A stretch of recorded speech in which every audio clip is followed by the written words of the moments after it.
Welcome to the Success is Subjective podcast series brought to you by collegealternative.org, presented by Lilly Consulting. I'm your host, Joanna Lilly. In today's episode, I had the pleasure of interviewing Tess Reardon. Tess is a San Diego native who grew up in La Jolla. She graduated from the University of Arizona with a bachelor's degree in psychology, and prior to working with women in recovery, Tess worked in sales as a recruiter for travel nurses. She made the switch to working in recovery because of her lifelong desire to help others struggling with addiction and mental health.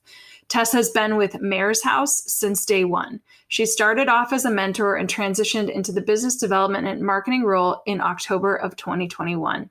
She takes tremendous pride in her own recovery, and because of this, she has a beautiful ability to connect with women in recovery themselves. Let's not wait any longer. Here's Tess. All right, Tess, I'm so excited to have you on the podcast. Yes, thank you. So let's just dive in, because I actually don't know a lot of your personal story. So why don't you actually tell me and the listeners, where did you grow up and kind of what was the messaging that you were hearing about post-secondary education? So I grew up in San Diego, California. I grew up in La Jolla. Went to middle school and high school in La Jolla. And then what was the messaging about, like, college? Yeah. What were you hearing from maybe your immediate family as well as kind of the La Jolla area? What was the message about post-secondary education? Well, the message was always, I don't even know if it was I suppose it was a message. It was more just like a non-negotiable. It was like, you're going to college. And it just, we're just going to figure out which one you're going to go to. I didn't have any friends. That's not true. I had some friends that didn't go to college, but all of my close friends in high school all went to, major universities, 4-year schools. I had friends that went to Cornell, UC Berkeley. And so I went to the University of Arizona and in Tucson. And I liked my school, but I definitely felt less than, for sure. When your friends are going to USC, or they got into every single UC in the whole state of California, and you don't get into one of those, you're kind of damn, am I a loser? But I went to the University of Arizona and graduated after 4 years. Well, and here you are going into your experience at the University of Arizona too. And I imagine you carried maybe some of that less than mentality when you went to school, but maybe you didn't. So I don't want to completely assume, but just in general, I'm kind of curious.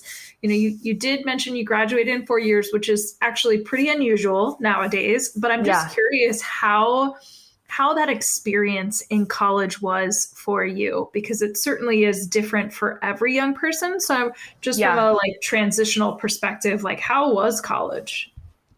College was okay. My first 2 years, especially my first year, was not easy. I didn't know that at the time, but when I look back on it, it was, it all makes sense, of course, when I look in hindsight as to why it was uncomfortable. I moved states, I moved into the dorms, I was in a sorority, and you're just, University of Arizona too. It's a massive school. It's over 40,000 students. So I was plopped into a really big new life. And so that was difficult, but as, just adjusting, that's what I mean, making new friends and adjusting to the new way of life. And, even small, where I'm going to eat and what am I, where do I get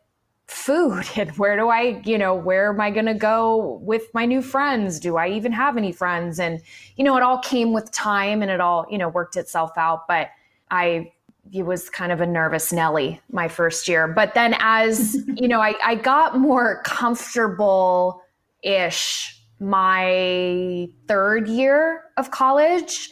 I lived off campus, and because my first year I was in the dorms, second year I lived in the sorority house, and then third year I lived off campus. And so that was nice. It was, there was just, I mean, when you're in the dorms, there's a bajillion people. When you're in the sorority house, there's, 50 girls. And then I lived off campus with one roommate. So I downsized massively, and that was really nice. But I also, my third year of college, I studied abroad, which was amazing. And a really, just such a privilege that I was able to live abroad for 6 months. And I met, I finally felt, this is why like studying abroad in London was so just like a pivotal moment for me. And just like I felt like I met other people like me. I felt like when I was at the University of Arizona, I was trying to like make things work, things being like friendships. But when I went abroad, it just seemed more seamless. And so that felt, nice for sure. And then my fourth year, I just had definitely, I don't know if you can cuss on this, but kind of the case of the fuckets for sure. And then I graduated, and I was super happy to be back in San Diego because the heat you fit in. Hell. Well, kinda. Yeah, ish. Yeah. Well, I'm thinking even just compared to like what you're saying, like all along in Arizona, you were really like, you never really felt like it was your place. No, I didn't. Yeah. I mean, that's how I felt internally. I mean, but externally, like I had friends, like I had, but it didn't feel the way I wanted it to. I don't know any other way to say it. Yeah. Well, maybe you're just out of alignment, right? How you're feeling internally versus kind of outwardly didn't link up. So, well, you managed to make it all the way through, and it's super cool that you actually studied abroad. I think that that's definitely to your point, it's a privilege, but it's also a great opportunity for those who have access to it. And so that's pretty exciting that you had that experience. Yeah. But here you are, you graduated in 4 years, you moved back to San Diego. What was the transition like after leaving college and returning to your hometown? What played out? So I graduated and moved in with my parents, and I was completely delusional. I thought that I did not know that at the time, but when I look back, I'm like, oh my Lord. I had just every intention of just like spending the summer, just partying, just drinking, hanging out, like really just relaxing after my 4 years of college. Like that was my plan. Like I was just going to chill and drink and party. And my parents were like, I'm not really sure what you're doing, but if you don't have a job, if you don't have a job, because my birthday's in September, graduated in May. So they were like, if you don't have a job by September, like you got to get out of here.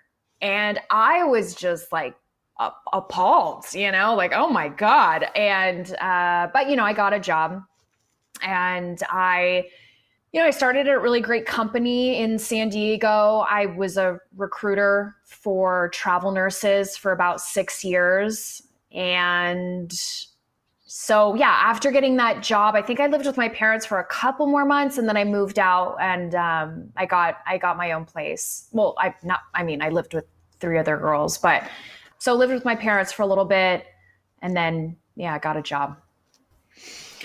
Cool. And I know that that's not what you're doing now. No. So have you had jobs in between that job and this one, or just kind of fill us in? Because it sounds like kind of a typical, like young adult experience post-college graduation of like, you do one job and then kind of where did the path take you?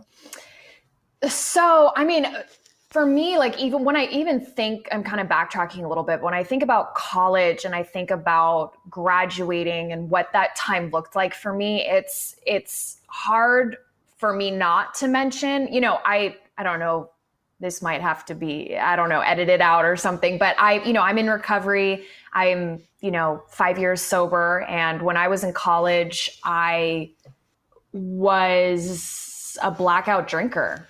That's just what it was. And then when I, as much as I like love that, I had the opportunity to study abroad. I mean, that's when my drinking became every day. That's when it kind of morphed into more of an everyday thing for me. So when I graduated college, that's when I chilled out a bit. But after I got my job, recruiting, that's when I entered this new lifestyle, I suppose, of just happy hours and hanging out with coworkers after work and drinking. And, that became my normal, and I was drinking every day.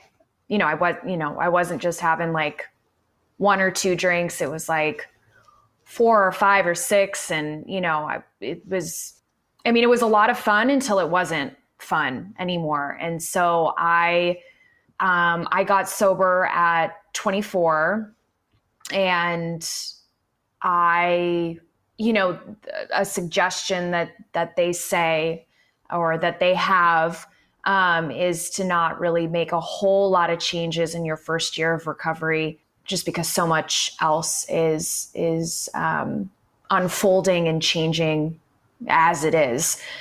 So I stayed in my job for another 2 or 3 years. And then once the pandemic hit, I was sober, but I was, working at home, and I kind of lost it. I mean, mind you, the fact that I even stayed as a recruiter for more than a year is just gnarly to me. I mean, I stayed like 5 years too long. So it made all the sense in the world that I left that job. But when I left is when it was kind of confusing. I mean, the industry that I was in was absolutely booming. I mean, people are losing their jobs left and right. And I was like so comfortable in an industry where, I was serving nurses in hospitals and placing them. I mean, there couldn't have been a stronger need for the job that I had at that time. And I just couldn't do it anymore. And so I left in June of 2020. And I remember I was, because I'd never left a job before. So I didn't know that there was going to be such an effect, because I was so ready to leave, and I was so knew that was the right decision for me, but there was still such an effect. I remember I had a migraine for 3 or 4 days. And I lost my hearing. I didn't lose my hearing, but it was muffled. I couldn't hear properly, and it was just hard. My head felt like just a bag of rocks for 3 or 4 days. And, I was just adjusting to this new change, while the pandemic was happening, and there were so many other things changing as well. So, it was just overload. But yeah, I left, and then from June 2020 to July of 2021, I was just all over the place. I thought that that's a year that I would never want to redo ever, because it just was not pleasant. But I learned so much about myself and what I was looking for in a job. I started out, I thought I wanted to be a wardrobe stylist. So I was interning for this woman for a little bit. And then I wanted to pursue photography. So I, switched jobs and started working for a business here in San Diego called Scova. And then I switched jobs again and started working for another small business. And I was just figuring it out, which is so uncomfortable when you're just trying to find what fits and what works and what makes you happy, while still making money to survive. So I was in this job that wasn't working, and I one of the case managers up at the grounds, which is our men's program, his name's Cody. He and I have known each other for a while, and he just hit me up and he was like, hey, mind you, I hadn't heard from Cody in like 7 years. So it was just wild that he was even hearing from him. And, but he was telling me about Mare's house and, told me a little bit about it and that it's opening up in La Jolla. And if you're interested, they're looking for case managers and mentors. And, at first I was so excited. I was like, hell yeah. Like this is great. Cause it was a way out of the job that I had. But then when I paused and I was like, I mean, do I even want to do this? Because I had 3 jobs in 1 year, So I was like, am I jumping ship because I think the grass is greener on the other side? Or is this something that I truly want to do? So I said yes to the interview. And then I think maybe 24 or 48 hours later, I said no. I was like, actually take that back. I don't want to interview. And then I went back again and said, actually, I do. Wow. I do want to interview. So I interviewed because this is the thing is recovery, remaining sober, being in recovery has completely changed my life for the better.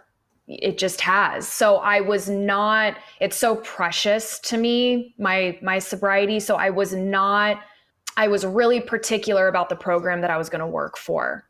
I wanted to work for a program that I was like totally behind and like truly believed in. And so I walked into the interview with really no expectations, honestly. I mean, I was flip-flopping like back and forth even just to interview. And so I finally went in, interviewed, and I was sold. I spoke to the program director up at the grounds, Cannon, and I was just in. I was like, yeah, let's, I definitely want to do this. So I've been with Mare's house since day one, and I started out as a mentor. I did that for a couple months, and then I shifted into business development around October of last year. And I've been doing that ever since. So that kind of takes us up to present day. Love it. Yeah. Thank you for sharing all that. And long-winded story. Sorry. No need to apologize. It's totally, you had to share all of that, which is super helpful. I'm sitting over here kind of silent, honestly, just listening because it's quite intriguing to hear you share how you got to where you are. Yeah. And just for the sake of like anybody that doesn't understand what business development is, what exactly is it that you're doing for Mare's House? Mm-hmm. And what is Mare's House? So my title, marketing and business development. So my goal or my mission, my job is to connect with other treatment centers, education consultants, therapists, interventionists in, not only Southern California, but, the country, to let them know about Mare's House, in hopes that they are working with women that would be a good fit for Mare's House. Cause we're aftercare. We're strictly aftercare. Mare's House is a 6-month transitional living aftercare program in La Jolla. And so women come to us after they've completed a minimum of 30 days of residential. And then they come to us for, like I said, 6 months. So I get the word out on Mare's House, fill people in on what we're doing, how our program is set up, why we have it set up that way. And in Mare's House, and I always love to share this just because I think it has to be shared, honestly. But Alex, our founder of both the grounds and Mare's House, everyone's like Marie, or what, like Mare the horse. They're always like not knowing the name. So I always like to just preface that Alex started the grounds, and his mom was really intricate, big part not only of his life but of his recovery. And so when she passed, he named our women's program after his mom. So, and her name is Mare, but the, close friends and family and such called her Mare. So that's how the name came about. And I think I answered your questions. Yeah. No, I think that's helpful. Honestly, Yeah. It's funny because I totally asked that same question to Alex. I was like, so the name, like, tell me more. Oh, totally. Everybody does. Yeah. Everybody. No, I'm glad you clarified that because quite honestly, folks will be curious, not just to connect with you, but also just to, connect with Mare's House or just be familiar with Mare's House. So that's really awesome. Yeah. So kind of having heard your own journey and getting up to where you are now, I asked this to all of my guests because I think it's a pointed question. Do you see yourself as successful? Yeah. I mean, I know the title of the podcast. So the last couple days, I have been asking myself, do I think I'm successful? And it has been a bit of a journey, just figuring that out, honestly. I mean, I'd love to tell you right off the bat, hell yeah, I think I'm successful. But at first, I equate, so I'm going to give you a long answer. It's just kind of my MO. I do long answers, but I wouldn't expect anything less right now, Tess. And like, right when I think of success, when you say success, I equate that to money. And so when I think of, am I successful? I think of, am I making a lot of money? Or do I have a lot of money? Those are the questions that I ask myself in regards to success. And so then I, kind of had to think about why, but whatever, I just do. But when I think about my journey, my story, where I am now and what success means to me, I do think that I have had success.